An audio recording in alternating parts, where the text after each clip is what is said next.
All right, my garden's starting to wake up.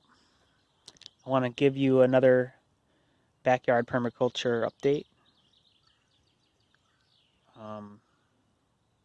Done a lot of work. I don't even remember where we left off, but for that reason, I'll just kind of go over everything that I've done. So, building a hugelkultur on contour here. The wood chips that you see over here, they have been the ditch was dug and put on top of the wood, and then filled with wood chips so that it can collect water and runoff and then soak into the environment here. For the most part, I'm planning to plant squash here this year. Pumpkins, maybe. And then there's lots of flowers in here that I've been adding since it's a front yard. But I have apple trees. They're called spire apples. They don't grow very big. Oh, there's the wind. I hope it's not too bad. Herb garden here. This is an herb spiral that I built. Not the best location, but it's close to the door, so it's... Oops, I had my hand in the way. It's close to the door, so it's accessible, which means it gets used more than it would if it wasn't close. So, although it's not the best location for sun, it is one of the best locations for accessibility and usability. So, I'd rather have worse conditions but use it than not use it and have best conditions. So that's the plan. Got apple tree there. This is a Calgary pear I'm probably going to take down at some point once my tree's underneath it. I've been shielded from the sun for long enough.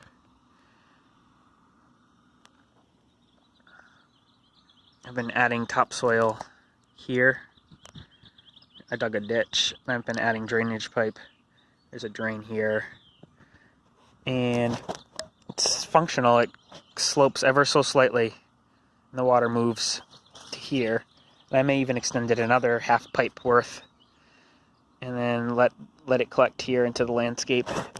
Otherwise, it used to pool up by the sidewalk and become a swamp, and I don't want that. I'd rather put the water where I want it and where I need it. So I'm letting, now that I've done that work, nature should do the rest from now on when I live here. I added that stair. I finished the top of my hold frame. Got hot, heat-loving veggies in here. Tomatoes, eggplant, some cucumbers, some peppers, some more peppers up there.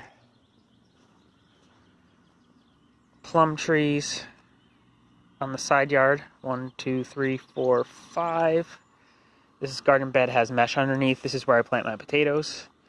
I also have, on top of the potatoes, they're starting to sprout, I have radishes going. This is my little rooting propagation area that I've been setting up. I want to try to start learning how to root my own apple trees and peach trees and everything, and maybe some hedges and stuff instead of having to buy it all the time. I'll buy the variety. I'd like to buy the variety once and then be able to multiply it if I want to. Gyptian walking onions here. Planted them last year and they grew almost all through winter. It was surprising. We had some pretty harsh winters. And they're already like the tallest thing in the garden. They're taller than my garlic, which is surprising. Strawberries and asparagus together. I moved a lot of strawberries over here from my other strawberry bed. I have strawberry beds all over my yard. My hope is that they become a weed. I bought 150. I think I bought like $150 worth of strawberry plants. Like 75 cents each or something. So probably about 200 strawberry plants. That kale I overwintered with a piece of glass right here. Strawberries coming out here. I dug this out to flatten it because my yard's such a a hill. And so eventually I'd like to make it so that it's less of a hill over here where we can have parties and the kids can play. Strawberries, some potatoes, more onions. Another tree, plum tree. We took down this oak tree, and that's going to change the game in my yard. I'm curious to see how this summer goes without the shade of that tree. I really wanted the shade, but I cut it down for better exposure for my solar panels, and as an added benefit, it's better solar for my garden. It's just going to be a different gardening experience now. I've kind of learned to garden with it, and now I won't have it anymore. So I won't have the leaves, I won't have the acorns, I won't have the shade, I won't have the wind protection. So all along this fence, I planted the tall grasses. I actually used to have two or three huge clumps of grass here, and it was nice for privacy, but I mean, we just have the woods back here. We don't really need privacy, so it really felt like it was choking off the yard and making it feel small. And so I dug them all up, divided the clumps, and planted them all along here, which should act as a windbreak. My hope is that it'll act as a windbreak. It'll act as privacy. Yeah, and then I'll be able to harvest the straw and use that for the strawberries. So it's kind of out of the way, tucked out of the way, but it's got multiple purposes and uses, and it's pretty. So retaining wall I've been building. All this rock was harvested from my yard in various places and dumped here. I'm building it in a semicircle pattern because apparently curving into the slope is like the strongest way you can build a retaining wall. So I really want this retaining wall to last well beyond my life. And it's not going to be very tall. I think it'll probably be 1.5 feet to a foot. But it'll help me regrade the grade above it. Here's where we used to have gardens. This is where the grass was growing, all in here, wrapping around this. Like, I guess you could put a jacuzzi here. So they had grasses there. I got rid of all that, tried to regrade it. I dug a ditch here, added wood chips. This slope is pretty extreme and it's not really great soils, and I had a lot of extra peas, so I planted all my peas, extra pea seeds here, and my thought is I'm gonna harvest these for pea shoots, not for pea pods, but pea shoots. I actually don't even like this variety that much. I've been saving the seeds for many years, but I've come to realize that it's not the best, so I'm gonna use it as a shoot stock because it tastes great as shoots. So got some sunflowers here. I installed a step there to really this is all flat now. This used to be a hill, so it's all flattened here, which is nice. So this whole area kind of feels like it's now one level area. Doesn't feel off kilter, right? My goal is to do that same thing with all of this area. But, little bits at a time. Flatten this area out. Got a grape there, got a grape there. All in here is wineberries and blackberries. They're thorn kind, so I may eventually move them, but they seem to love being there, so I'm going to let them stay there until I get bored of them being there. But they're really great. They grow themselves. I heavily pruned this plant, this tree, just practicing how to prune fruit trees. It's like a cherry, but it's not a cherry. The fruit is sour, has 4 seeds. It's not the best. It's a landscape tree. It's not meant to be eaten, but it is a fruit tree. So I figured I could practice pruning on it before my trees get large. I got this sink on Craigslist, and I installed it on some wood. The legs are treated wood, lumber, and then just 2x4s, and then I installed it there. It doesn't drain, so it's just going to drain into this bucket, and then I'll be able to use the bucket to water the gardens. So I can wash my hands, I can wash my produce, like leaves. I have a 4 spigot here, so I'm just going to attach garden hose to each of the spigots, and then I'll have one, like a really short piece of garden hose here, really short piece of garden hose here, and use that as my faucets. I'm not going to equip the faucets. I'm not going to equip any. I may equip the drain, but it's just going to go whoop right down to the bucket, and then we'll be able to use the gray water from that. And so it'll get two uses. Just want to quickly step up here and show you the annual vegetables that I've been starting in my house. My wife is ever so kind and allows me to turn my house into basically a greenhouse. And these have been coming in and out each night because we've been having close to frost, and I don't want them to die. I have planted a few as a test outside, and they've all succumbed to the frost. So it's not quite time yet. I've shown you the sliding glass door for plants as well. I haven't used it this year. I may move some plants out there. We'll see. A strawberry bed with asparagus. I'm doing some lettuce in some of the gaps.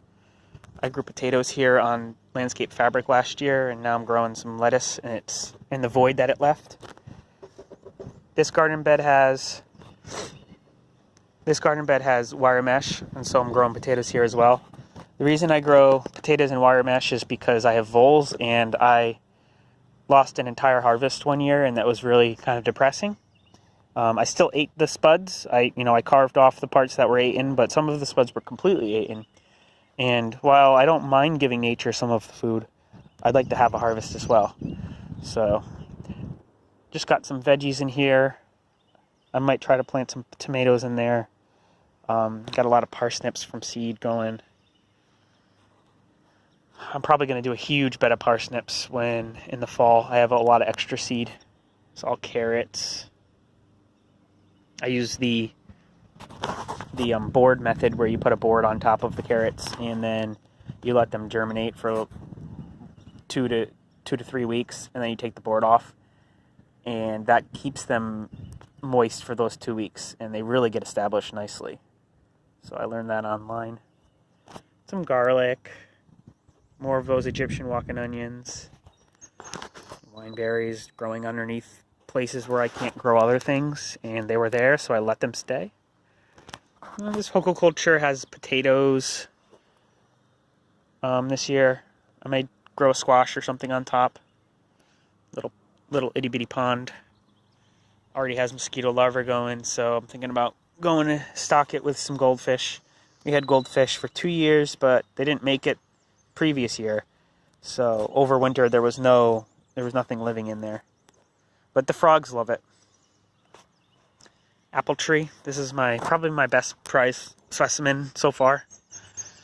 It's really growing nicely. No flowers yet. Leaves come before flowers with apples.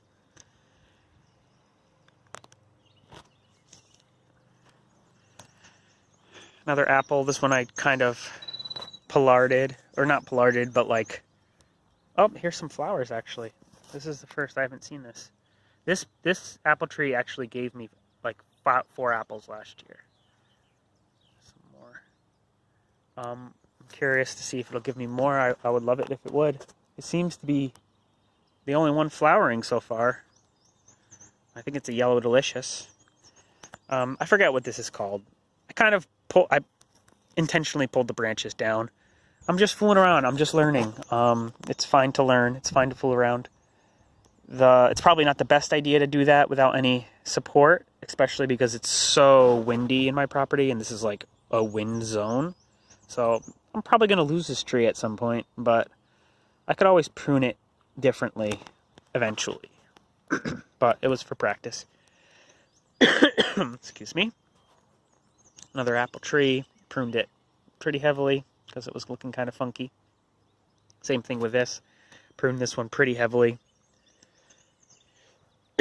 I took the whole top off because it was growing all sideways and I didn't like it. So hopefully I can straighten it back out.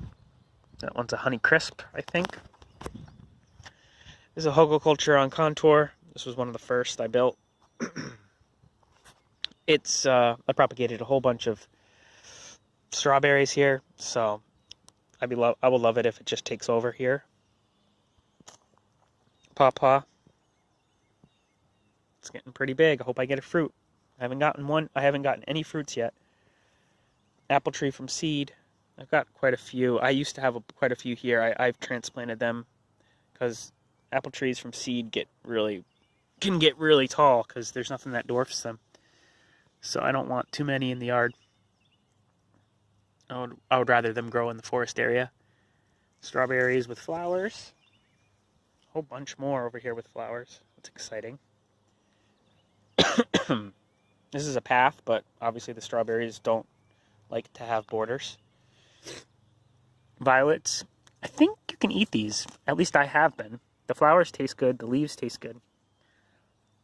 Tell me if you know if you can eat violets or not. I'm not sure.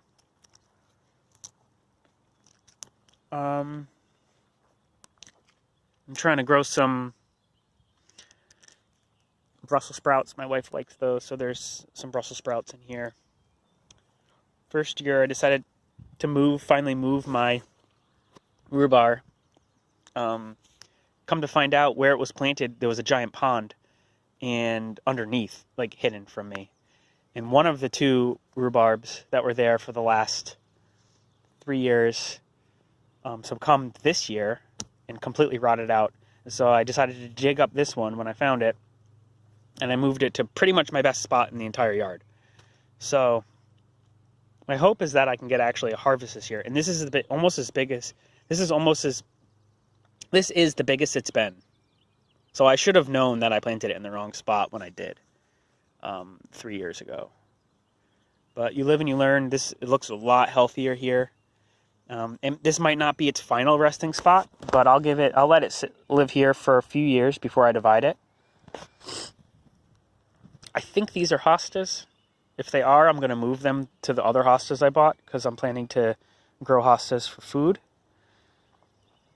More violets. I love violets. They are great for chop and drop as well as potentially food. So I'll let them take over areas where I have trouble gardening myself. Got some potatoes in here, more apple trees. I've moved a few of these apple trees because I decided to plant them close together because I read that would be a good way to keep them small. However, they were never fruiting. They were never really doing much. They were constantly getting attacked by either caterpillars, like the tenting caterpillars, or some of them were succumbing to apple tree rust, which I have like a lot there. So I decided, you know what? I'm just going to move some of them away. So I moved. There was one here, and there was one here, and there was one there, there was one there, and there was one there. And I dug them up. It was kind of brutal. It was in the middle of winter. I pruned them back heavily, and I even pruned their roots a little bit if it looked bad. And then I put them in new spots, and they seem to be leafing out right now, so hopefully that works. While I was doing that, I also dug out a lot of raspberries, and as you can see, they were tall canes. I couldn't even see these apple trees last year, so I kind of opened it up a void, and my goal is to get airflow moving in here again and get some more sun on these apple trees to see if they can grow bigger and start growing, giving me some fruit. In the meantime, there's no shortage of raspberries. They're growing everywhere. They've taken over this Hugelkulture. So I'm really happy about that. But I'll need to eventually do something about slowing them down. Another pawpaw here, another pawpaw there. We have potatoes here. These were just all potatoes I had extra. They're very small, spindly. I just tossed them in the ground. We'll see what happens with those. I'll be excited if I get some potatoes. I also have potatoes here. These ones don't have protection like the ones up there, so if nature takes them, nature takes them. But if I can get some, I'll be very happy. Can't be mad if you don't put in the controls to protect your crop, you can't be mad when it's taken from you. So you either put in the controls. This is Dandelion. You either put in the controls or you deal with the consequences. Which could be that you get an awesome harvest, or it could be that your entire harvest is taken from you. Another pawpaw here. I really hope I can get a pawpaw. I've never tasted one. I've been waiting for almost 3 years now. A trio of apples, trying to kind of grow them like a hedge. Dandelion.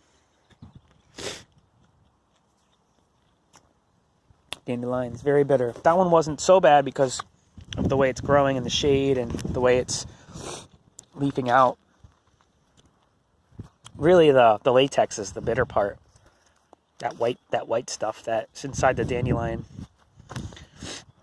This is sorrel, wild sorrel. You can eat this as well. You can tell it's sorrel because when you pick a leaf, look at it. It almost looks like a spearhead. And sorrel is sour and delicious.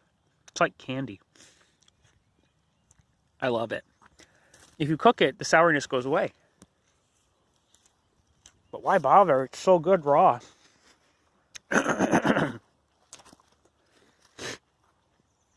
Leaves used to collect from the trees that fall here. I won't be having that anymore. However, I do leave the leaves during fall and winter.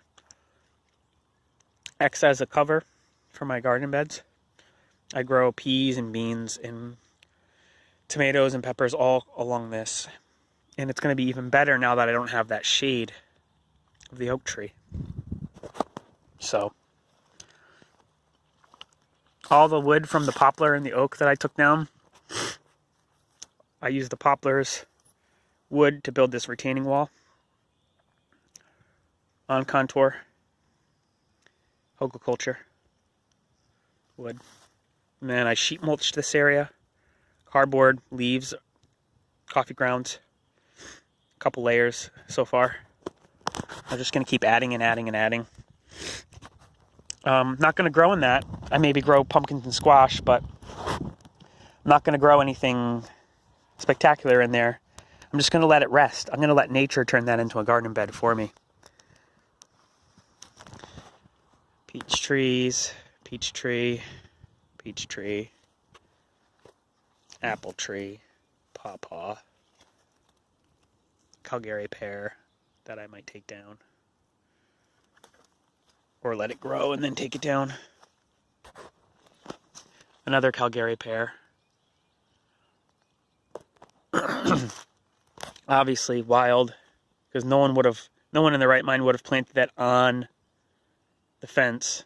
My idea is to let it grow, pollard it, which means instead of coppice, which would be cutting it down here and letting it regrow, cut it up here where these branches are, let it regrow up higher. That'll keep the shade off of my plants in this area. I'll be able to harvest the sticks for wood, for stakes and stuff. I'll be able to get, some pretty flowers, And then this I can use as like a trellis, a stable trellis type thing, like a giant stake in the ground. So if I plot it way up here, 6 or 7 feet up, I'll have this nice thing I can tether to. Living root, living stake. A lot of these you see here, all these canes, these are all raspberries I transplanted. I do that in the winter, right before spring. And a lot of people usually when they do that, they'll cut them way back, and they'll just take the roots. I'm just trying something new. I'm trying to see if I can get them to grow raspberries from the canes that would have produced fruit this year had I left them alone. I want to see if they'll grow fruit. The ones that I did cut back all the way, they grew a new cane right here. So I think either way would work. Here's another little baby. So either way would have worked, but I'd rather get fruit this year and get the transplant. So that's what I'm trying. Okay. A huge group of wineberry there. I think I may turn this whole back fence line into raspberries. Got a peach tree here. This one was the only one that gave me peaches last year. I probably shouldn't have taken peaches from it. I probably should have let it grow bigger. It gave me peaches, about 8 of them, and then it got pretty significant deer damage. So it got like a 1-2 punch. It gave me fruit when it was immature, when it was an immature tree, and then it got attacked by deer. So I've given it, more protection. Can't be mad at the deer; they're hungry too, and I didn't do my job to protect my plant. So my goal is to just get this thing to survive. It's starting to shoot from its roots. That could be bad. That could mean that the top is dying. It could also mean that because the top got whacked, it's just trying to make sure it survives. So I probably won't let it give me fruit this year. I'll probably pick any immature fruits very early. Sheep mulching this area. This whole area is going to become a garden bed. It's my flattest part of the yard, and I figure if I can level it out more, I might as well be using the flattest part of my yard. In permaculture, a lot of times we get caught up in using the edges and using the worst land, and we invent problems for ourselves when we should really be starting out trying to use the best piece of land first and then work to the edges. You can use the edges as well. You can use the graded land as well. You can use the tricky land as well. You can solve problems, but you're doing a disservice to yourself if you're focusing on all of your human energy on your tricky parts of your land while neglecting to use your easier to maintain parts of land. My goal here is to put almost like market style garden beds. One small 1.5 foot path, 2 small 1.5 foot path, 3 small 1.5 foot path, 4, and then a hugelkultur wall. So we'll see how that comes out. That will be a large project, maybe during the fall or winter. For now, I'm just killing the grass back with cardboard, both sides. I already had a crop here. This is garlic, so I don't really want to disturb that. So I planted onions in this area here. I don't have a lot of protection. I mean, I have this wall I built here and a little bit of fence here, but it's not fenced. I mean, I have the fence to protect my yard, but that's the wild wilderness, and I have no idea what's out there. There's deer, there's poops as big as bears. I have no idea really. I've seen like marks on my pumpkins that I grew out here that look like raccoons, but yeah, it's wild. It's wild out there. So my choices for what I can grow in this area are pretty limited. So I'm going for the onions for now, the parsnips. I'm going for the garlics. Got some asparagus going. But yeah, and this space is pretty much filled. Like when this fills in, you won't really tell that I'm not using it all. But it's going to be even better when I have all of this done and I have a lot more soils brought in to try to level it out a little. I think it's going to be a pretty amazing area, pretty amazing piece of garden. By far the biggest I've ever had. It's probably 20 by 15, maybe 25 by 15. So it's probably one of the bigger beds that I've ever decided to build, but I'm happy with that. And just spin you around, we have compost almost done.